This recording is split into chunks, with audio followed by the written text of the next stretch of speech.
ये जीव ही अक्षर पुरुष है। जीव की वजह से ही मन पैदा हो जाता है अज्ञानता में। जीव को निद्रा आ जाती है, जो बताया ना वहाँ पे रामपाल जी के ज्ञान में, अक्षर पुरुष सो गया, फिर वो अंडा पैदा हो गया, फिर क्रोध से देखा अंडा फूट गया। मैं क्या काल नहीं ना, मुर्गी का बच्चा था वो अंडे में से पैदा करना। कहने का मतलब ये है कि अक्षर पुरुष हम खुद हैं। हम जब अज्ञानता में रहते हैं तब ही काल पैदा होता है। कभी साहिब कह रहे हैं, मैं कहता हूँ जागत रहियो और तू जाता है सोई रे, तेरा मेरा मनवा एक कैसे एक होई रे।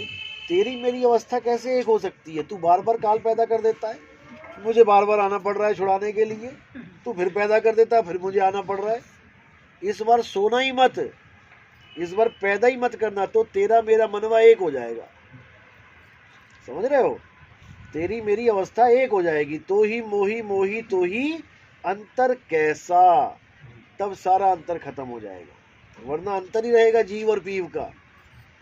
इसलिए साहिब ने बोला बहुबंधन में बांधे एक बेचारा जीव। ये जीव का ही सारा परिवार है। ये मन माया तीन गुण ये लाइन में लगे हुए। अभी नाम दीक्षा नहीं मिली है, जिनको मिली है समझेंगे। अक्षर पुरुष के बाद मन आ गया, मन के बाद माया आ गई, माया के बाद ब्रह्मा विष्णु महेश अपना लाइन में खड़े, उसके बाद गणेश आ गया, और फिर पात रूप संसार, पा यानी पांच और त यानी तत्व। ये पूरा संसार है, पांच रूप संसार, इसी में सारे उलझे पड़े हैं। अब क्या करना है? अब हम कर रहे हैं भक्ति किसकी? डाल की, फूल की, पात की, यानी हमारी सुरता है नीचे की तरफ। ये सब नीचे है, हम इससे भी ऊपर बैठे हैं। अब हमने क्या करना है? केवल मूल को जानना है। मूल के लिए क्या बोला कि उल्टा पेड़ कर दो। गीता में बोला जो उर्द मूलम वाला है ना श्लोक, उर्द मूलम अधशाकम। हाँ, तो वो कह रहे हैं कि जड़ को ऊपर कर दो। जड़ को ऊपर करने का मतलब है अब इस पेड़ को उलट दो आप। अभी तक तो ये पेड़ सीधा था, तो जड़ कहाँ थी? पैरों में। अब ये पेड़ उल्टा दिया, अब जड़ कहाँ चली गई? अब सबसे टॉप पे चली गई। तो अब आपने क्या करना है? अपनी सूरत को पलट देना है।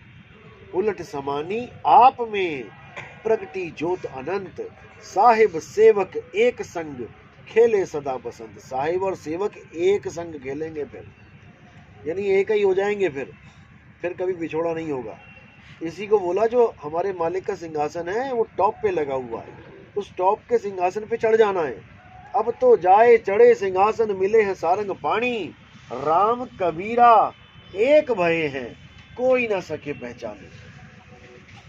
तो जब वो शब्द गुरु आएगा तो तुम और शब्द गुरु एक हो जाओगे, कोई अंतर ही नहीं निकाल सकता। इसी को बोला वाणी में, आत्मा परमात्मा एको करे, अंतर की दुविधा अंतर मरे। केवल दुविधा की वजह से हमारे अंदर अंतर है। दुविधा खत्म कर दो तो ही मोही मोही तो ही अंतर कैसा। दुविधा का मतलब होता है जब हम अपने से अलग किसी और को सत्य मानने लग जाते हैं, खुद को ना जानने के कारण किसी और की पूजा करने लग जाते हैं, दुविधा है। जब हम खुद को यानी सूरत को पलटते हैं, अपना चेहरा पलटते हैं, तो मालिक और हम एक हो जाते हैं, मिलन हो जाता है हमारा। तो गंगा जब बूंद रूप में जाती है, समुद्र से अलग होती है, तो उसका मुंह उधर होता है, तभी तो भाप उड़ी और जा रही है दूर दूर दूर दूर दूर। अब वापस आने का एक ही मंत्र है। क्या मंत्र है? मुंह घुमा ले, जैसे गई उड़ के वैसे ही बह के आ जाए, उल्टा रास्ता पकड़ ले बस। इसी को बोला गया विहंगम चाल। जैसे आए थे तुम नीचे, वैसे ही उड़ के चले जाओ, और कुछ नहीं करना। और विहंगम चाल के अलावा और कोई मार्ग नहीं है। अभी एक महात्मा सत्संग कर रहा था विहंगम चाल के ऊपर।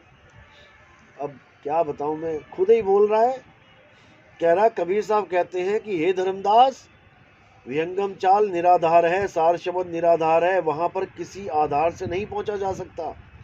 और फिर खुद ही आधार बता रहा है कि नाभि में ध्यान लगा के मैं आगे गया, आगे मुझे त्रिकुटी मिली, आगे मुझे अकल कला मिली, और आगे गया मैं ये मिला वो मिला।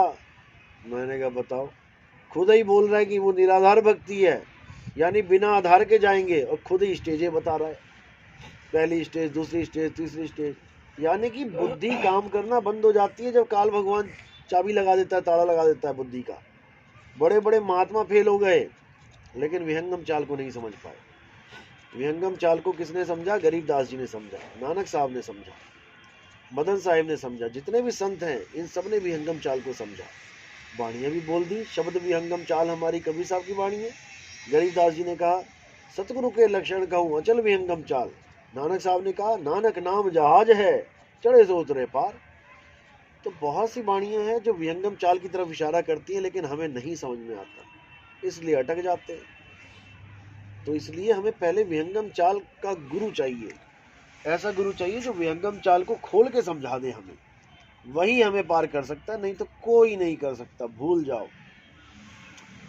और जो चक्रों में उलझा देते हैं वो तो जमी भूल जाओ, वो तो शरीर का ज्ञान है, पूरा देही ज्ञान है, उससे आगे जा ही नहीं सकते। जिसने तुम्हें कह दिया कि यहाँ खोपड़ी के अंदर जाना है, कोई कमल मिलेगा, ये मिलेगा, चांद मिलेगा, तारे, वो समझ लो खत्म, उसकी कहानी खत्म, वो कभी पार नहीं हो सकता, क्योंकि शुरुआत ही उसको दिखने वाली चीजों में बांध दिया। और साहिब कह रहे हैं जो दिखे सो माया, देखना दिखाना तो कुछ है ही नहीं, हो जाना है, हो जाना है। तुम्हारी अवस्था बदलेगी, माया की अवस्था थोड़ी नहीं देखनी है। अभी अंधकार है, मुझे प्रकाश दिख गया, मुझे परमात्मा मिल गया। अरे भैया प्रकाश परमात्मा थोड़ी नहीं है जो तुझे परमात्मा मिल गया, नाम ही देख ले पहले क्या है, परम आत्मा। बता कहाँ प्रकाश लिखा है इसमें? परम आत्मा में प्रकाश कहाँ लिखा है? ना अंधकार लिखा, ना प्रकाश लिखा है। तूने परम आत्मा को प्रकाश मान के बैठ गया, जबकि परम आत्मा है आत्मा की परम अवस्था, जीव आत्मा है आत्मा की जीव अवस्था, ब्रह्म आत्मा है आत्मा की ब्रह्म अवस्था। अवस्था तुम्हारी ही है, खुद को जानना है। अभी जीव समझे बैठे हो, 84 में जा रहे हो, फिर ब्रह्म मान के बैठोगे, सृष्टिकर्ता बन जाओगे। जब पार ब्रह्म हो जाओगे तो सृष्टि से भी न्यारे हो जाओगे, फिर तुम्हारा वो गुण खत्म हो जाएगा जिसको सृष्टिकर्ता ब्रह्म कहते हैं। तो इसलिए बोला ब्रह्म बड़ा की जहां से आया, वेद बड़ा की जिन निर्माया, ई मन बड़ा की जही मन माना, राम बड़ा की राम ही जाना। फिर तुम राम को जानने वाले हो जाओगे, राम को मानने वाले नहीं रहोगे। दुनिया राम को मानती है, जानती नहीं है। अल्लाह वाहिगुरु गॉड को मान रही है दुनिया, जान नहीं रही है। जिस दिन जान जाएगी झगड़ा खत्म हो जाएगा। भाई रे दो जगदीश कहाँ से आया, कहो कौन बोर आया। लेकिन कबीर पंथियों ने दो छोड़ो चार बना दिए, अलग लोग, अगम लोग, अनामी लोग, अकह लोग, चार पुरुष बना के बैठ गए केवल अज्ञानता में। एक आत्मा के ही ये सारे नाम है।